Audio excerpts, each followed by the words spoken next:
Hi folks, this is Railroad Express, the 12 board games of Christmas. We're going to go through 4 categories of games. Yep. Avid gamers, party games, family games, and gateway games. And we're each going to make a recommendation for what sort of games we think fit best into those categories to give you some gift ideas this holiday season while you're shopping. And these are all games that maybe not all of us have played, but at least the one of us who's choosing that game has definitely played it a few times and is willing to, vouch for it. So let's start off with Avid Games. This is for that guy who collects games and enjoys playing maybe not the most intricate games, but games that are challenging and have a little bit of extra moving parts in them that maybe the casual person wouldn't like as much. The filthy casual. The filthy casual. All right.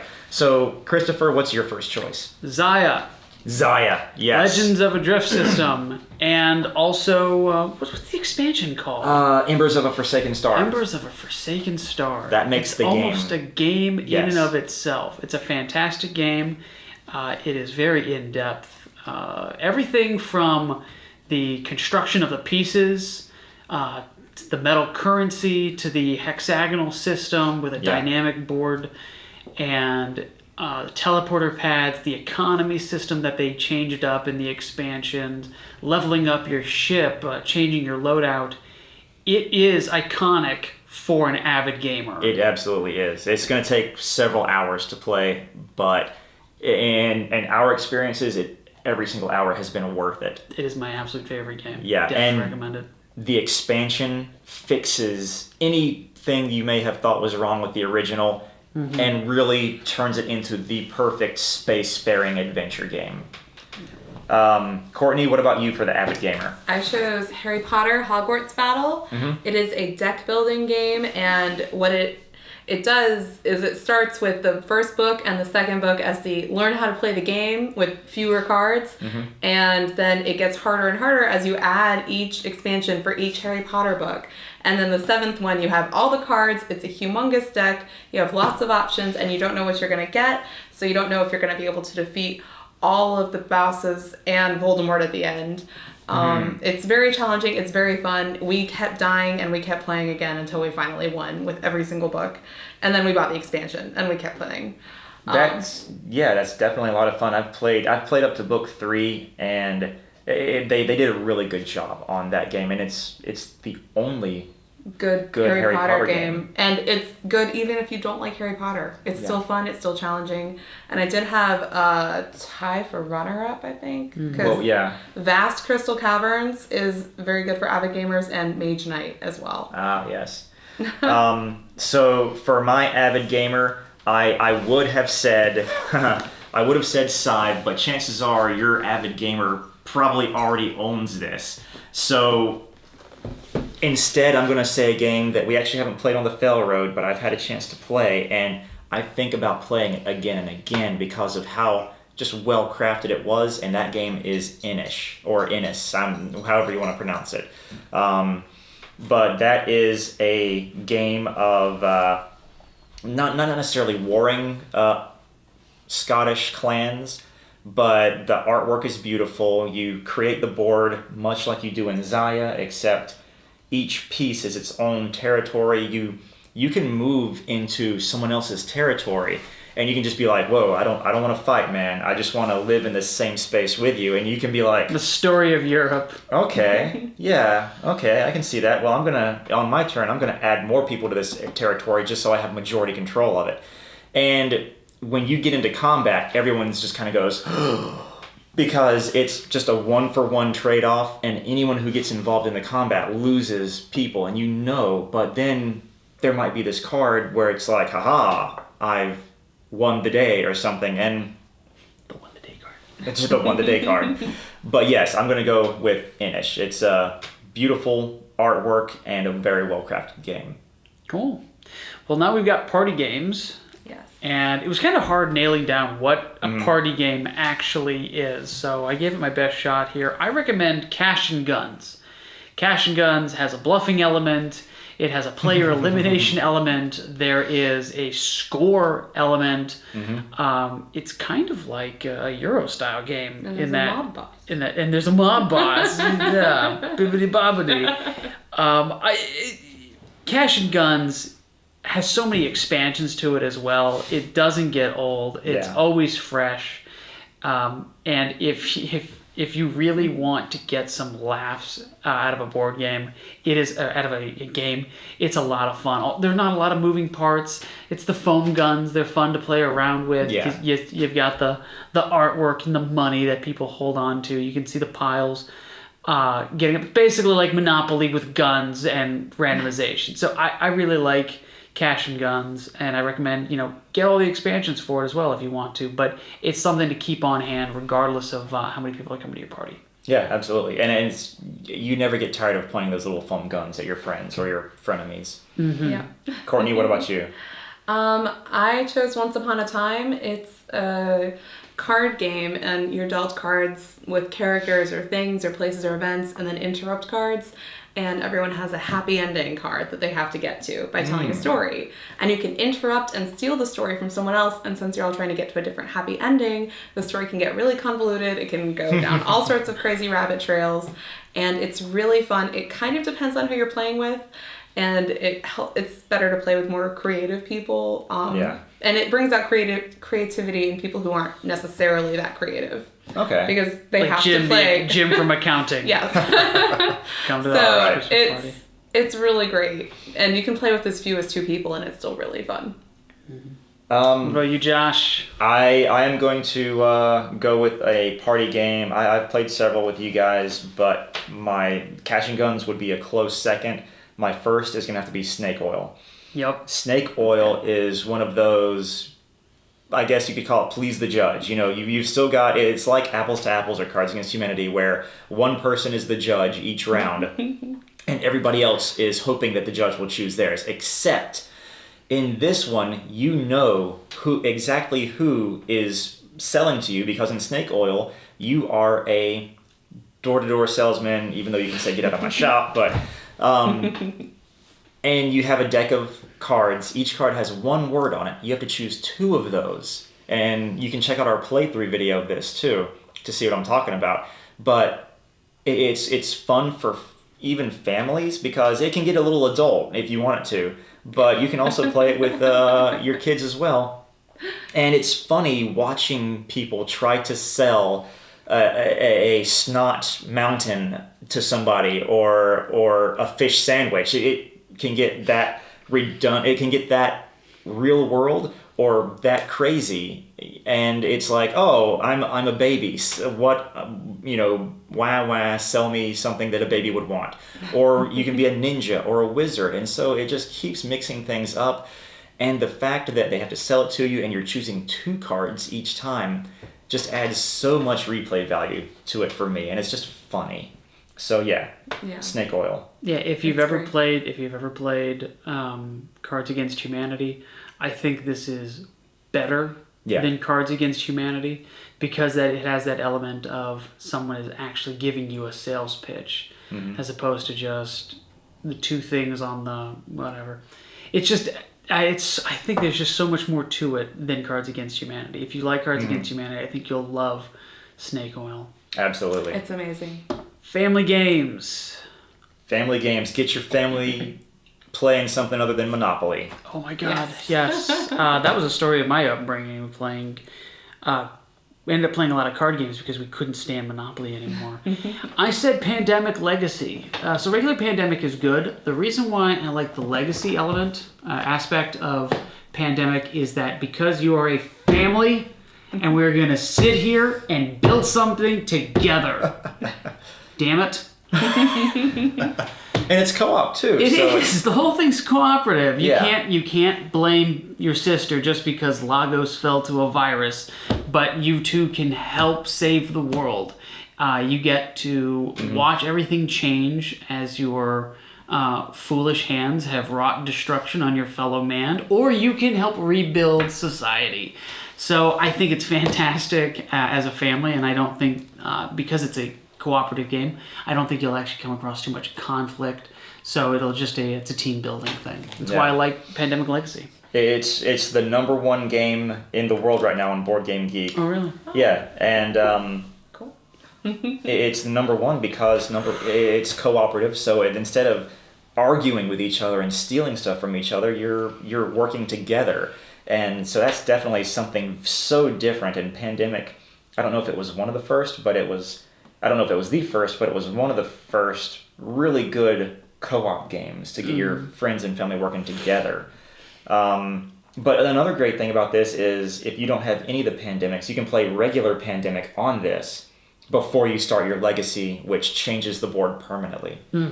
All right, Courtney, family game. I went for competitive family games. Okay. It's a little different, but I think Small Worlds is one of the really good, easy to learn family games. It's a little tiny bit like Risk in that you're conquering regions of a map, but you have fairy tale creatures and they have special abilities, and it changes every game because they're shuffled randomly.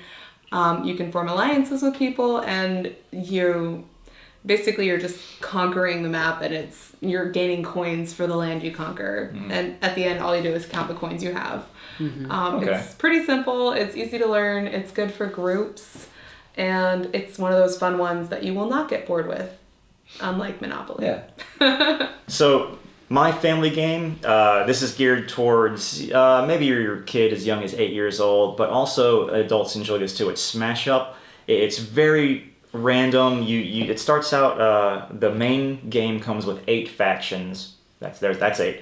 And you take 2 of these factions and you smash them together to form your deck that you play with for the rest of the game, and you try and take over different territories and gain points. First person to 15 points wins. So you could come up with something as crazy as dinosaur aliens or robot zombies or ninja wizards. The Dino Saucers. The Dino Saucers, yes. But and then there are so many different expansions to this game. Most of these expansions come with 4 more factions that are just completely different, like steampunks or bear cavalry or ghosts. Josh, what is Smash Up though? Because I'm not sure. Is it a limited card game? Is that what that's called? Well, it's I'm honestly cards. it is cards, a card and game. you have decks, then you put them together, but it's not But it's not a necessarily deck it's not a builder. deck builder. No, it is. I don't know that. So I would say this is it's almost like an area control, variable player powers, but each faction has its own different way of playing. So the wizards are going to play differently from the zombies, are going to play differently from the pirates and the dinosaurs. And if you know that you have girls, there's pretty Smash Up that you can add magical ponies and or if you've got a son that just whatever, it's 2017. yeah. But there's a Smash Up expansion for your taste. So that is my family game. Cool. And finally, gateway games. That's right. The games that are going to get you from going, I hate board games, I only want to play video games, all board games are boring, to I really like board games way more than video games, which is where I'm at right now. Yeah. You get to interact with people. You do. Great. And what better way to interact with people than to be a traitor with Betrayal of the House on the Hill. That's a classic. I love this game so much. The traitor gets revealed later. There are numerous scenarios. You have and they also came up with an expansion, I think. Yep. They did. It adds an attic. It's the witches. Another 25 house or or So that's something. another. So there's 3 floors to this house. I think we did a playthrough for it as well. It's an excellent game. It is. Different scenarios. It does a lot of parodies of horror movies and sci-fi movies. Yep. Which is fun. Sometimes there's no traitor. Sometimes the plot at a certain point gets revealed that it's every man for himself. And Adam got the expansion to it. And he actually told me that one of the new scenarios, everybody except for one person is the traitor. Oh, okay. Yeah. Well, see, there you go. There's always a new spin There is. On it. And with 50 different scenarios, you can get a lot of playtime out of this. And it gives you multiple opportunities to give the game different shots. Like, oh, I'll give a show 3 episodes before I start it, before I commit to it. So this, you can try a couple of different missions. You have no idea what you're going to get until you give it a shot, and it's really going to be rewarding in the long run.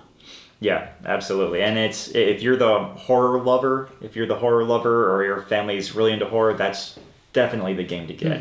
Yeah. It's very fun. Courtney, what do you think about the gateway games? I think Ticket to Ride is a really good gateway game. It's very simple to learn. You're building a train path basically across whatever map you choose, US, Europe, Asia. I think there are a couple others. There's one for kids too. It's a beginner version, although it's pretty simple, so I think kids could learn with the regular set. But my parents are naturally not really the age of modern gamers, and I got them into Ticket to Ride. They actually got really competitive. They really enjoyed it. There was, lots of competition. So as long as you can stay friendly, it's a really great game. Nice. Good. And Josh, finish us out. Finishing up, I think we've gone for our gateway games from level of difficulty getting lower and lower. Betrayal's still a pretty easy game to learn. Ticket to Ride's easy from what I've heard too, and I gotta say, this is like 8-person checkers right here. It's that easy to learn, and it's called Tsuro. And in this game, anywhere from 2 to 8 players can play it. It takes maybe 15 to 20 minutes, and all you're doing is you're a dragon, and you're attempting to create this winding, whirling path across the board, trying to get your opponents to fly off the board or to get them to hit each other. And to truly be the winner, if you can get every single tile on the map, which is not an easy feat to do, you're the true winner of Tsuro. It is possible for more than one person to win. It unlocks the good ending. It unlocks the good ending. Highly unlikely. In fact, I've rarely ever gotten the final tile on the board, even if I was the last person on the board. But like I said, I remember this being one of the first games that I played, and I remember when I think Sean was the one who explained it to us, when he said, oh, you can choose any one of these tick marks around the board to set your pawn on. I was like, you mean I get to choose where I start? Because before then, all my knowledge was, oh, well, you have to start here on this space because this is your starting space. No, Tsuro, you can put yourself right next to somebody else to be a jerk, or you can put yourself across the board from everyone else to try and be the safe player. So it's absolutely fun. It's the game of the path. And it's actually, I find it to be kind of a calming game too, even though it's competitive. It is. And make sure to get the red one, not the blue one, because the blue one is a slightly harder version. So the blue one is Tsuro of the Seas. Okay, Yep. Tsuro of the Seas. So Probably, if you are going to get that as a gift, make sure you get the red one. If Yeah, it's a gateway game. this is the easier of the 2 Tsuro games. I've played this one. I've played the other one. They're both really good games, but this is definitely the beginner's one. Yeah. And this one can also, I think this one can also fit into the family games. Absolutely, yeah. And again, we were trying to nail down what actually makes a party game. This is a good thing to bring out for people that haven't really played games, or it's an icebreaker. It's funny because maybe a few rounds into it, people realize what it is they're actually playing. Like, oh, I'm trying to throw you off now by putting tiles down. This is a lot of fun. You'll get that competitive nature coming out of people, and you'll get a much more human interaction. And another great thing is, if you've played this game so many times before and you're like, oh man, I bet I can out-strategize these other guys. No. I've lost to first-time players, even though I was attempting to formulate this strategy because of the cards I was dealt, but they were able to outfly me, basically. But those were our 12 board games of Christmas. Thank you for checking all of these games out. Thanks for watching our video. And be sure to like and subscribe and check out more of our videos. Yeah, you can also send us a message if you have other questions about board games, about what board games to get for certain types of people. If you've got someone that's, a picky player, we're happy to give out our advice, or go ahead and post your own comments, your own experiences with what sort of discoveries you've made for games, for your new player, for your avid gamer. what you found, any little niche style games that you think are pretty interesting, maybe games that you and your family have come together to really enjoy. Go ahead, leave those in the comments. We'd love to hear about those. That would be great. Follow us on the Twitter and the Facebook. Comment below if you've got suggestions in our categories that we showed you. Thanks for watching. Merry Thank Christmas. you. Happy Hanukkah. Happy everything. Merry Christmas, Hanukkah, Kwanzaa. Merry Christmas, Hanukkah, Kwanzaa.